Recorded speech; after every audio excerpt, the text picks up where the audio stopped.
You will be drowned away. You will be kidnapped and drowned in some septic tank. Bolaba drone, duka. Whenever you see a drone, run. You won't get a job. No employer would want to associate with you. Your peace is too satirical.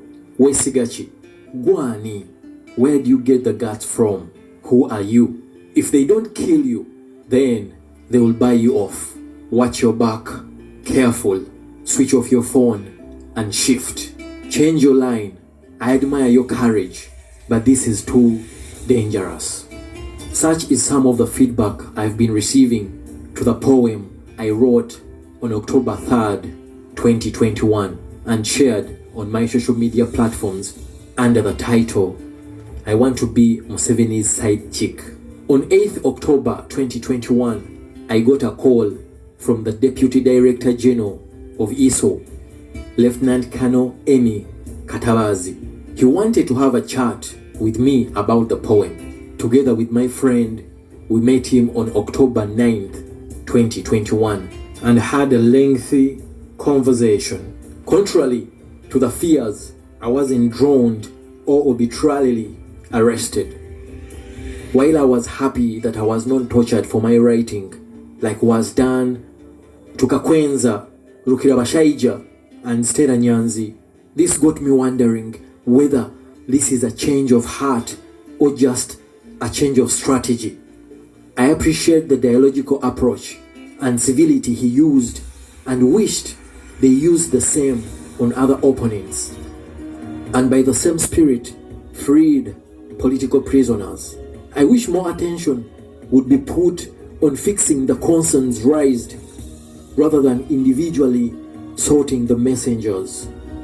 On the need for leadership change in Uganda, we agreed to disagree. I also asserted to him that the risks notwithstanding, I won't stop writing. I won't get compromised into silence. In fact, after this meeting, I felt more determined to continuing writing and sharing my thoughts because I learned that the powers that be watching the space. I owe this to my country and to generations to come. We should always be able to engage and differ without violence. We can always have alternative views without fear of being kidnapped. We can always write without fear of censorship. We can always treat the real disease instead of busying with fleeting symptoms. We can always turn down offers without having to worry about blackmail and labeling. We recently celebrated 59 years of independence. I am convinced that we can do better than we are now if independence is to have real meaning beyond commemorating an event.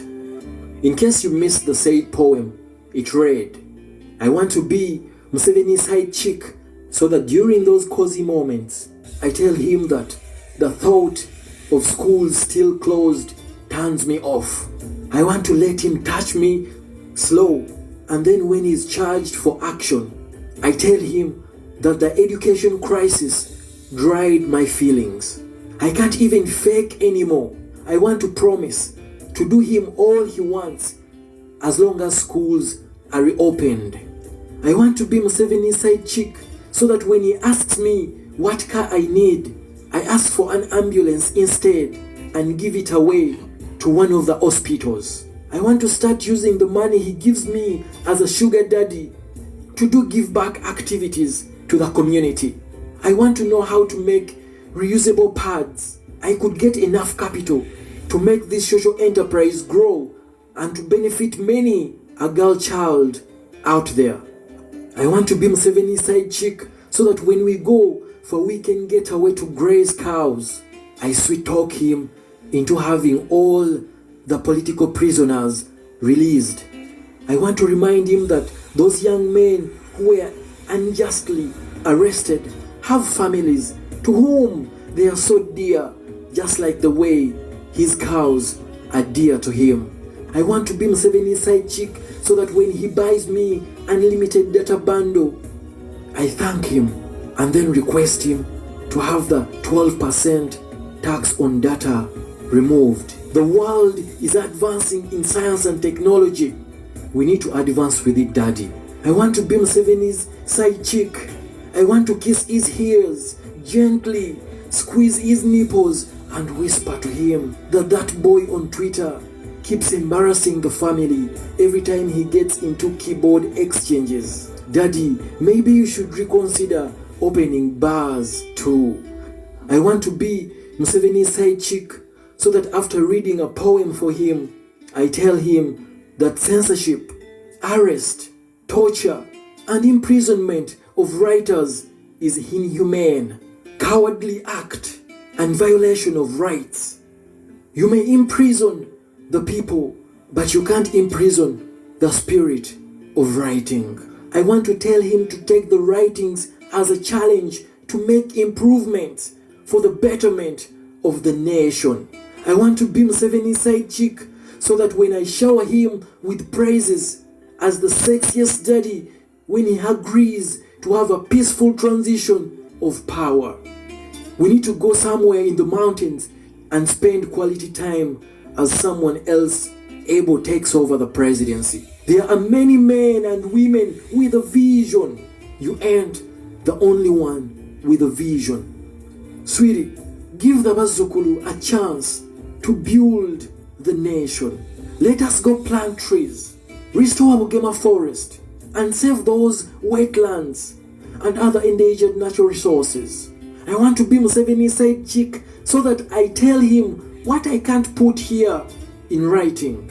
I am unarmed, armless, sexy, energetic, charismatic, patriotic, and ready to read for him in retirement. Whoever can reach him, give him this proposal of a side chick in waiting. Yours in struggle, Ashana. The writer is a human rights activist. Disclaimer, I did not write this poem. In fact, if you want to read it, you can go and read it on The Observer. And I only know one name of the writer, that's Ashana. So credit to her, credit to The Observer. I'm not very good at reading poems. But like she said, whenever you can reach him, give him this proposal of a side chick in waiting.